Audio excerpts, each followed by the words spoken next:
Okay, good morning, guys. Let's have a catch up, prepare for the week. So, pretty lively start to the week already. I'll talk about that in a minute, but firstly, just update on the events of the weekend. As you will all know, another failed meeting between Greece and creditors. So this broke up yesterday. So again, being described as last-ditch negotiations. The meeting broke down yesterday. The thing about yesterday's meeting was it lasted just 45 minutes. Before then, that was it. Greece were out of there, back to Athens.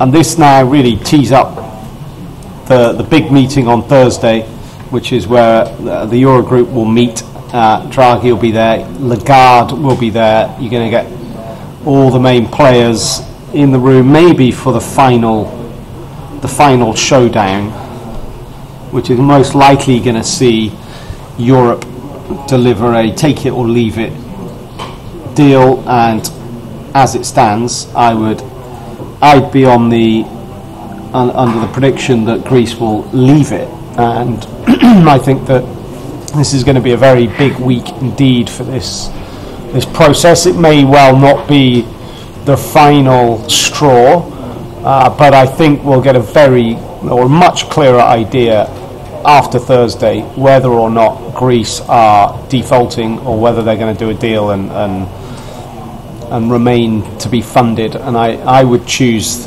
the prior. I would think Greece. I don't think there's much.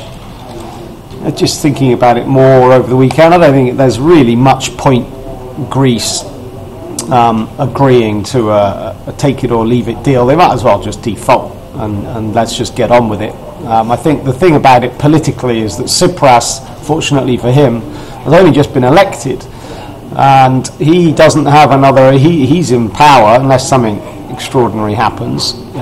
He can, the next election's not until 2019, so he can say no to Europe. He can lead his economy into an economic nightmare, but that should be short term, with then the economy coming out of the end or the other side of that nightmare in time for him to then go into a 2019 election on the front foot. Of course, with politics, it's all about self-interest. It's all about, on the one hand, you think, well, of course, choices need to be made, the best ones for the Greek economy, but of course, it's normally choices need to be made. How do we get re-elected?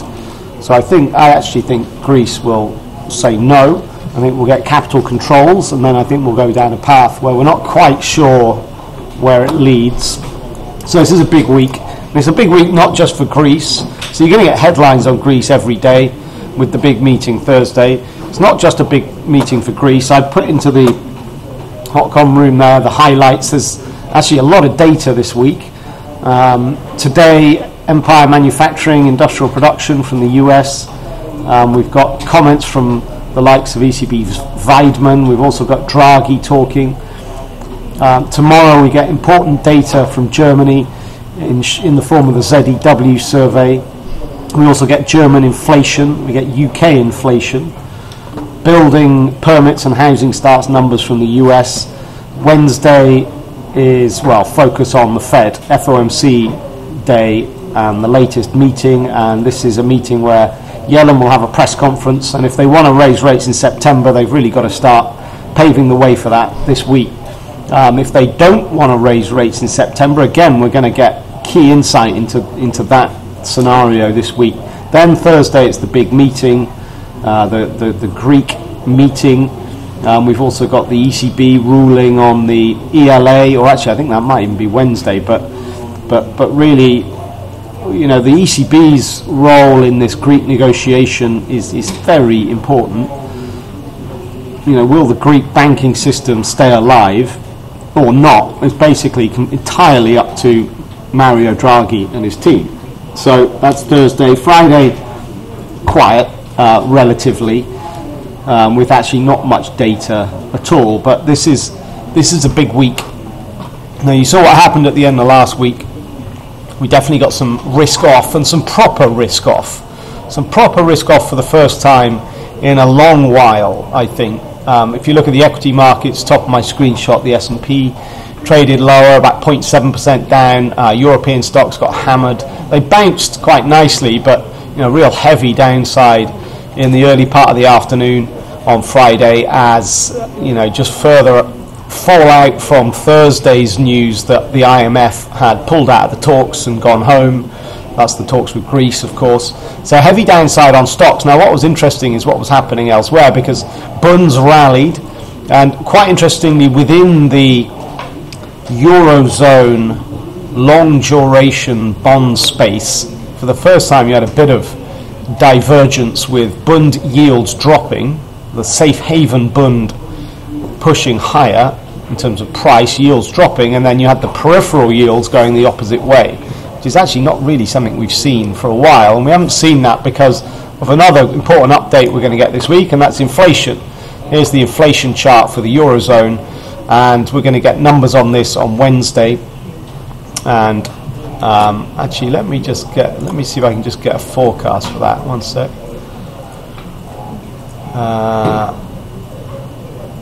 Eurozone CPI is expected to be plus 0.2%, plus 0.3% year on year. So the chart I was showing you there is 0.3%. Last month we're expecting it to stay the same at 0.3%. So just further sort of consolidating the rebound out of deflationary territory.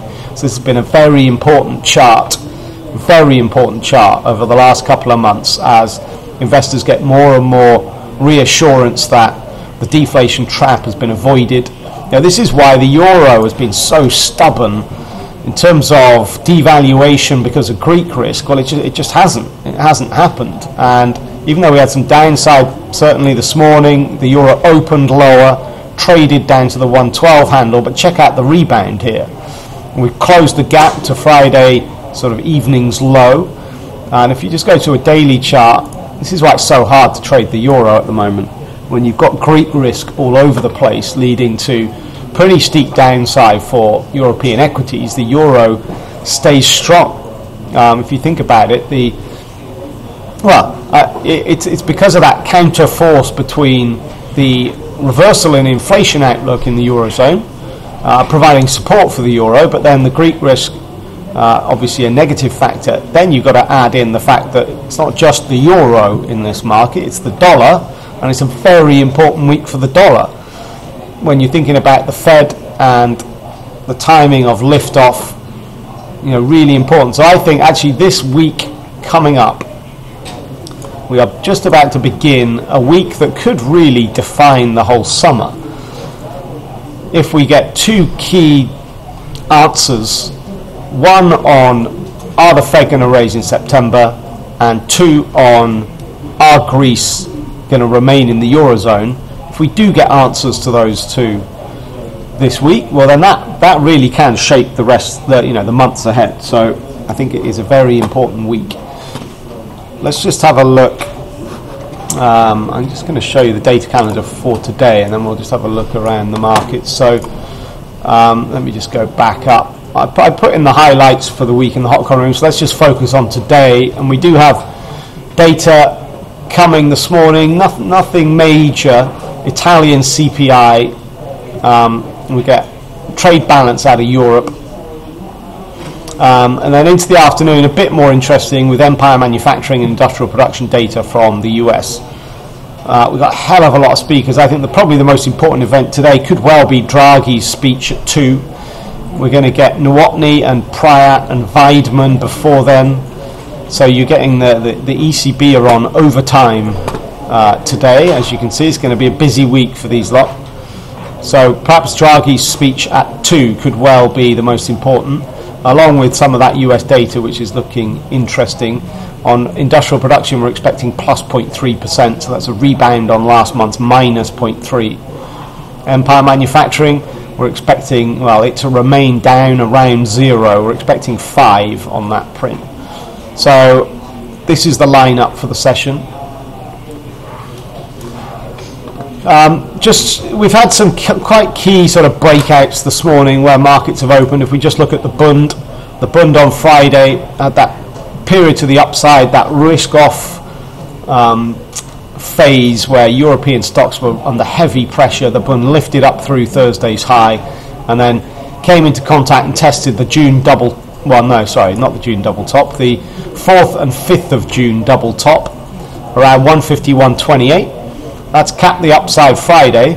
That's where we opened above that price this morning, pushed higher, almost got to the 152 handle, not quite. We've reversed all the way back. We've tested this key area again around 151.28, and that's just stabilized things. So we're actually about mid-range here on the Bund. After a pretty interesting beginning to the session, we've already got a 70 tick range on the Bund. We've hardly got going yet. So this is just markets reacting at the open to the failed Greek talks yesterday.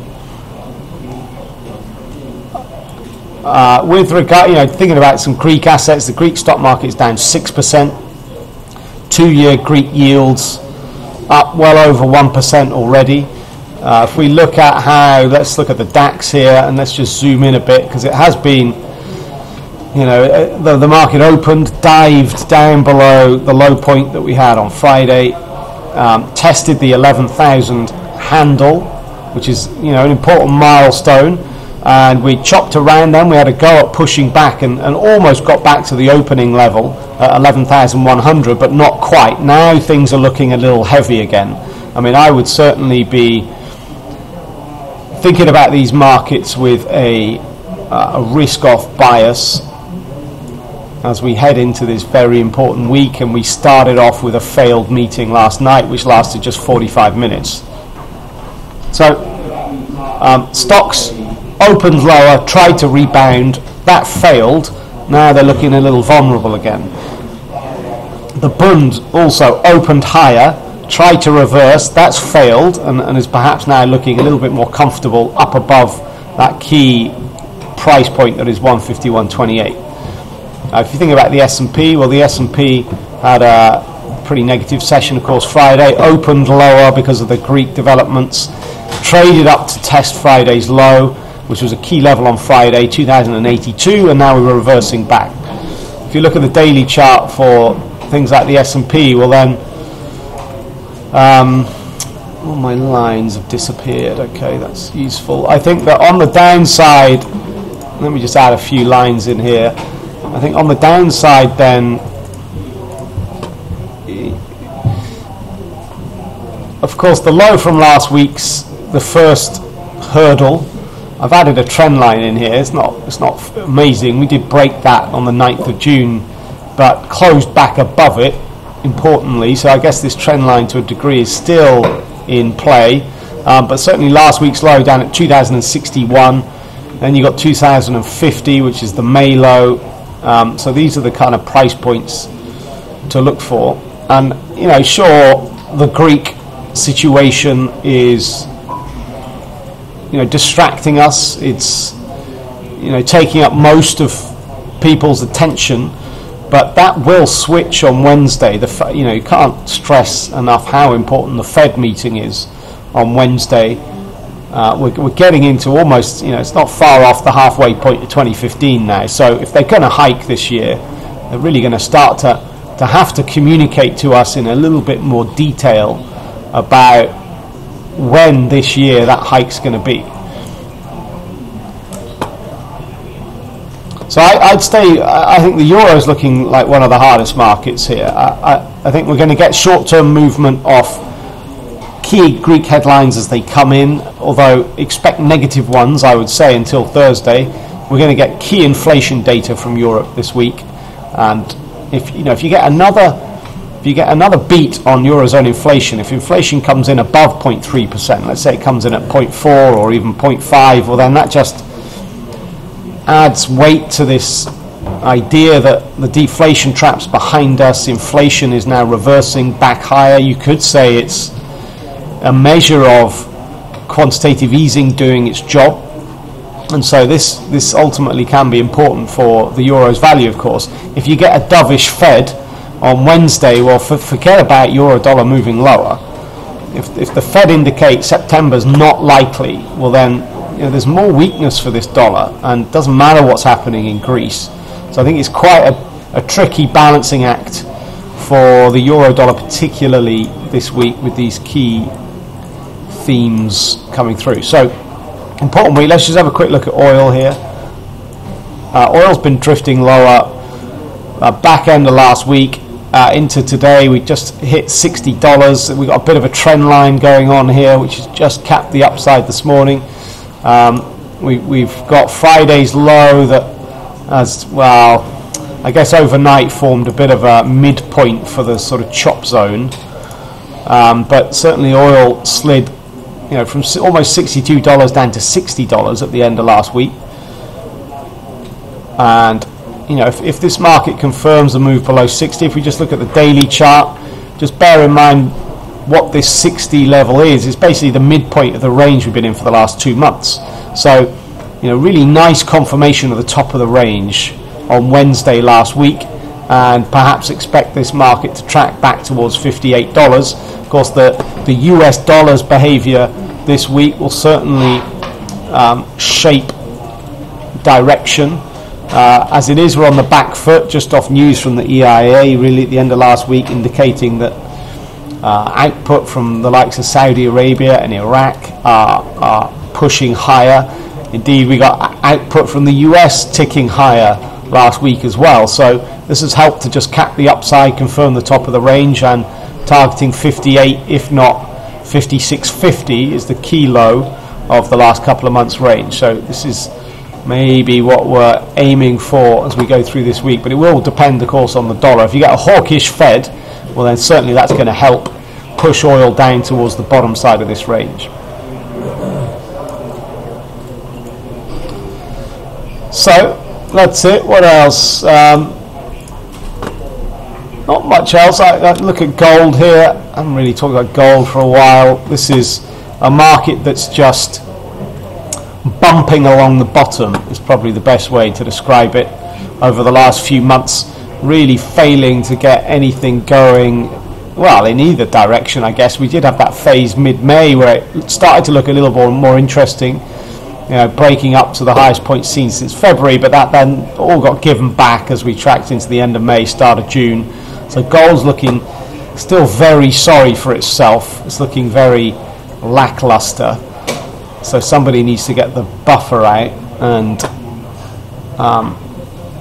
shine this thing up a little bit. But I think ultimately, when you have Greek risk in the offing and gold can't push higher, and it's interesting because I guess from the inflation point of view, when you're thinking about gold, inflation's certainly an important element of direction, and we've got a bit of a mixed picture on inflation globally, because you've got the West, the developed world, seeing inflationary conditions perhaps turn. We've seen the bottom, the deflation risk is going away, and inflation expectations are being raised.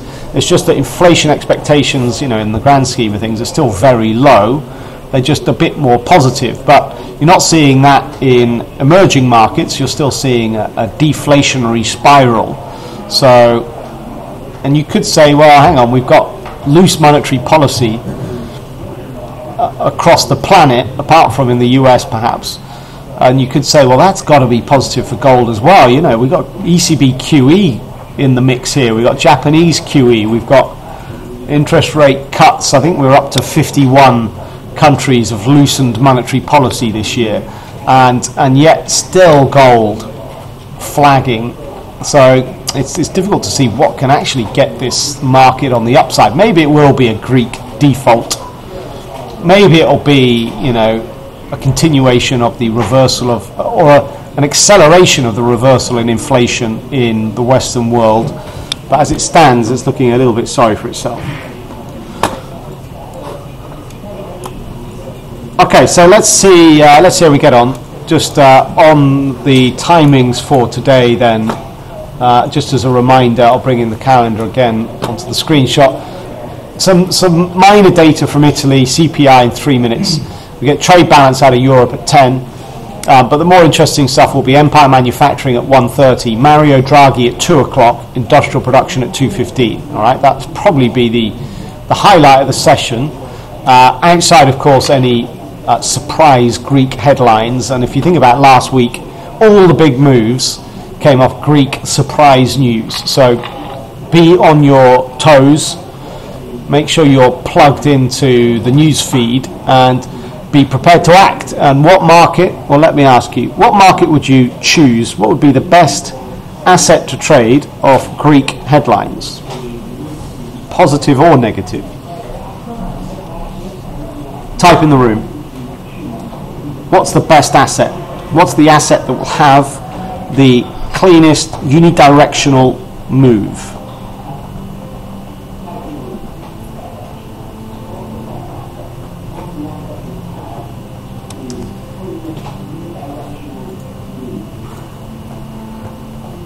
Okay. All right. I thought that was an easy question. Okay. Mixed response across the room. So in fact, we've got all assets covered. It's not quite the answer I was looking for. So what have I been saying? So those who have typed euro dollar, maybe just take yourself outside, have a word with yourself, then come back to the desk refreshed. What you've seen the headlines last week. Every time we had a Greek headline, sure, all markets pinged one way or the other, but the euro dollar pinged straight back. I mean, pretty much straight away. There was no follow through either direction. We had good news and bad news from Greece last week.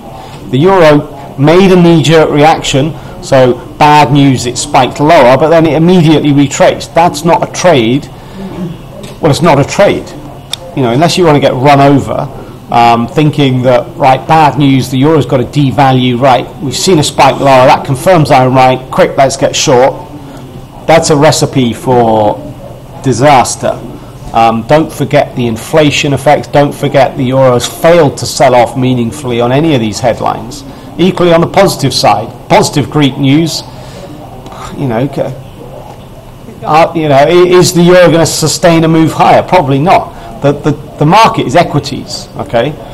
They displayed, every time we got a Greek headline last week, it was the equity space that displayed the largest and cleanest and unidirectional move of all assets. Even the Bund was difficult, although you maybe saw a little bit more proper risk off on Friday, but I don't think even the Bund's particularly easy because of the inflation outlook as well, especially as we're getting an update on Eurozone inflation this week. So I would say it's the European equity space that's going to display the most sensitive and cleanest reaction to any headlines regarding Greece as we go through the next few days. All right, that's my advice. All right, guys, that's it. Let's see. Enjoy the session and enjoy the week. I really do think this could well, I don't want to hype it up too much, but this could well be the week that shapes the summer. Let's see. Enjoy.